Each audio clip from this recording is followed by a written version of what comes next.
2025 সালে এসে বাচ্চাদের এত স্পিচ ডিলে বা ডেভেলপমেন্টাল মাইলস্টোনগুলো ডিলে হওয়ার কারণ কি? আসুন আমরা এগুলো নিয়ে ভাবি। আমাদের একটা সময় পরিবারের মধ্যে থাকতো দাদা দাদি, নানা নানি বা যৌথ পরিবার, একান্নবর্তী পরিবার যাকে বলে।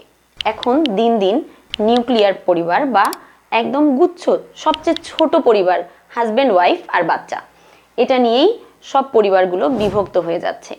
যার কারণে বাবা মা দুজনেই কর্মজীবী, কাজের মেয়ের কাছে বাচ্চা থাকছে বেশিরভাগ সময়।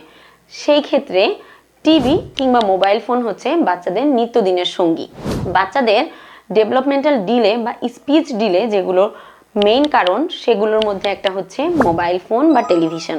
বাচ্চারা কথা বলা শুরু করে বা বাবলিং যেটাকে বলে, সেটা শুরু হয় 9 মাস থেকে। সেই সময়টাতেই আমরা শুরু করে দেই মোবাইল ফোন দেয়া। এটা কি ঠিক? সে যখনই কোশ্চেন করে বা চোখের মাধ্যমে, ভাষার মাধ্যমে কোনো কিছু বোঝার চেষ্টা করবে, তখনই তার হাতে ফোন। কিন্তু ফোন তো তার কোশ্চেনের উত্তর দিচ্ছে না, তার জানার আগ্রহটা নষ্ট করে দিচ্ছে।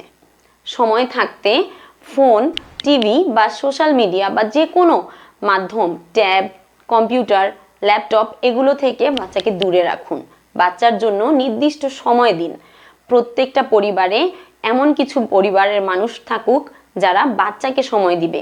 বাবা মা, দাদা দাদি, নানা নানি, চাচা চাচি, ফুপা ফুপি কিংবা খালা খালু, যে কেউ হতে পারে এই জায়গায়। এগুলো ভাবার বিষয়। আজকাল প্রত্যেকটা ঘরে ঘরেই দেখা যায় ডেভেলপমেন্টাল ডিলে, স্পিচ ডিলে। এগুলো খুব তাড়াতাড়ি বাড়ছে। আর আছে সাথে এডিএসডি। গুগল করে নিন এডিএসডি কি, এর সিমটমগুলো কি কি।